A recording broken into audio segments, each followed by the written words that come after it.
Rockies fan follower যারা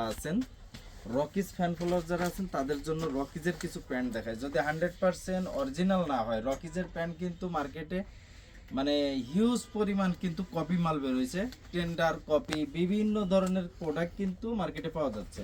তো রকিজের যে প্রোডাক্টগুলো, এই প্রোডাক্টগুলো কিন্তু মাগুরা ফ্যাশন 100% গ্যারান্টি দিয়ে আপনাকে দিবে। আর যদি এটা কপি হয়, কেউ যদি প্রমাণ করতে পারেন, সেক্ষেত্রে আপনাদের আসা যাওয়া ভাড়া কিন্তু মাগুরা ফ্যাশন পে করবে। যাদের এস্টেট কার্ড লাগবে, যাদের একটু সেমি ভুট কাট লাগবে, যাদের ন্যারো লাগবে, সবার জন্য কিন্তু অ্যাভেলেবেল। দেখেন এটা কিন্তু সেমি ভুট কাট, ঠিক আছে। যাদের ন্যারো লাগবে তো সবার জন্য কিন্তু আছে। যাদের স্কার্টস লাগবে, কিন্তু সব রকিজের প্যান্ট, ওকে, একদম অরিজিনাল। অরিজিনাল আপনার 60 পর্যন্ত 58 পর্যন্ত মাজা আছে, সম্ভবত 48 58 এগুলো সব অ্যাভেলেবেল, ঠিক আছে। তো রকিজের দেখেন আরো কতগুলো কালার। তো এই সপ্তাহে এরকম দেখাইলে তো হবে না। আপনার 1850 টাকা থেকে 2450 টাকা পর্যন্ত রকিজের